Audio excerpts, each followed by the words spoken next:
Bagi kalian penggemar novel Gulong, terutama novel pendekar binal atau pertarungan si kembar, tentunya sudah tidak asing lagi dengan yang namanya 10 penjahat besar, yang mana sebagian dari mereka berdiam di lembah penjahat, dan merupakan orang-orang yang membesarkan dan mendidik salah satu protagonis utama, Xiaoyuer.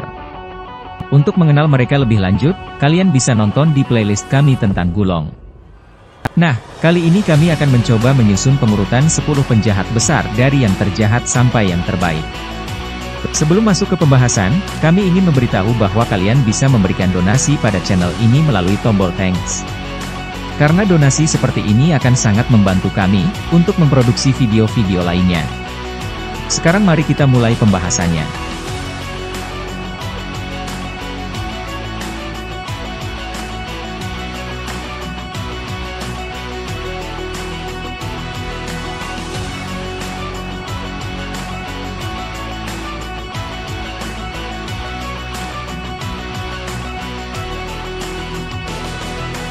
Kejahatan dari 10 penjahat besar ini dapat dibagi menjadi 3 kategori.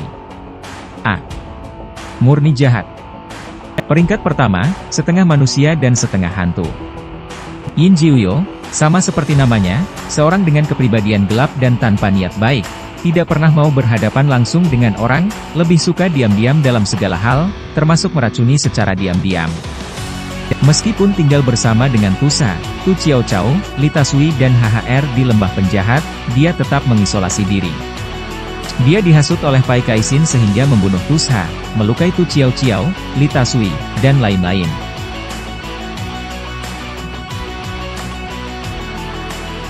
Peringkat kedua, merugikan orang lain tanpa menguntungkan diri sendiri. Pai Kaixin, seperti Yin Jiuyo, memiliki kepribadian yang gelap serta tidak memiliki niat baik.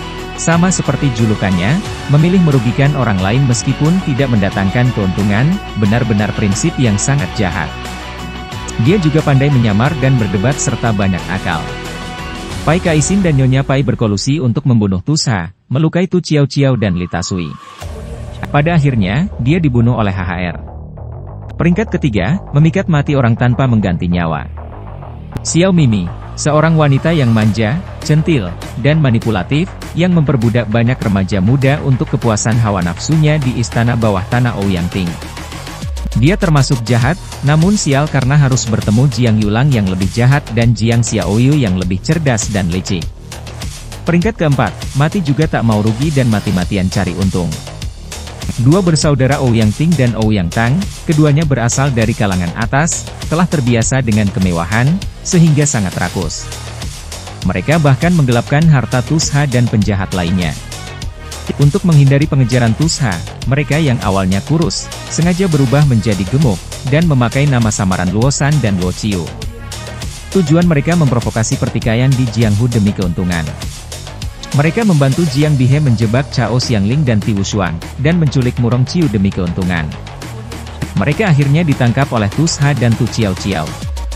Selama penyiksaan, mereka bahkan merencanakan rencana yang jahat, menjebak Tusha dan yang lainnya menuju Guishan agar mati di tangan Wei Wuya, sang ketua 12 zodiak. Mereka menukar 2 nyawa mereka dengan 4 atau 5 nyawa yang lainnya, untuk mengambil keuntungan, sesuai julukan mereka. B. Setengah jahat dan setengah baik. Peringkat kelima, pisau tersembunyi di balik senyuman. HHR, seorang yang sopan, ramah, tenang, namun munafik, dengan prinsip tertawalah terus sampai berhasil menusukkan pisau ke tubuh lawan. Meskipun HHR terbilang kejam, namun dia masih sayang terhadap Xiaoyuer. Peringkat ke-6, bukan lelaki bukan perempuan. Tu Qiaoqiao, seorang yang ahli dalam menyamar, pandai membaca situasi, pandai bicara dan banyak akal. Ketika hendak menjebak 2 bersaudara Ouyang, dia tidak segan membunuh seorang pelayan yang tidak bersalah sehingga dia bisa menyamar. Setelah Tusa berjanji untuk tidak membunuh 2 bersaudara Ouyang, dia masih memotong tangan mereka dan menabur gula di atasnya. Namun di balik semuanya ini, dia sangat menyayangi Xiaoyuer dan mengajari Xiaoyuer banyak trik, terutama keahlian menyamar. Peringkat ke-7, tangan darah. Tusa, seorang yang berjiwa heroik, tidak pernah membokong, dan selalu berhadapan dengan lawannya secara langsung, tak terkecuali pendekar hebat sekelas Yan Nantian. Oleh karena itu, dia dianggap sebagai kakak tertua di antara 10 penjahat besar. Dia juga seorang yang tidak akan mengingkari janji apapun yang sudah diucapkannya. Ketika Xiayuer hendak keluar dari lembah penjahat, dia juga bisa merasa prihatin. Peringkat ke-8, tidak makan kepala manusia. Lita Sui, seorang yang ramah dan suka mengobrol, paling terpelajar di antara 10 penjahat besar.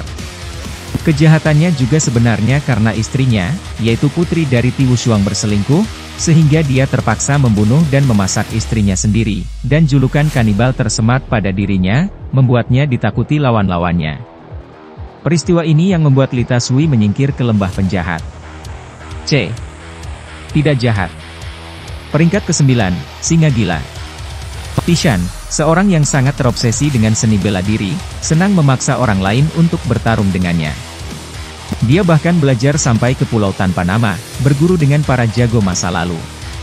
Meskipun termasuk salah satu dari 10 penjahat besar, dia bukanlah seorang yang jahat. Peringkat ke-10, Setan Judi. Xuan Yuan San Guang, benar-benar seorang yang berkarakter positif. Dia memang suka memaksa orang lain untuk berjudi, namun sangat membenci kejahatan, terutama apa yang dilakukan oleh Jiang Dihe dan putranya, Jiang Yulang. Dia benar-benar pahlawan di antara para penjahat. Sekian pembahasan kami untuk 10 penjahat besar. Siapa penjahat besar yang paling kalian ingat? Tuliskan di kolom komentar. Jangan lupa untuk klik like dan subscribe, karena masih ada banyak sekali video yang akan kami buat berdasarkan request kalian, tapi jangan hanya request, tapi tidak subscribe. Terima kasih dan sampai jumpa di video kami lainnya.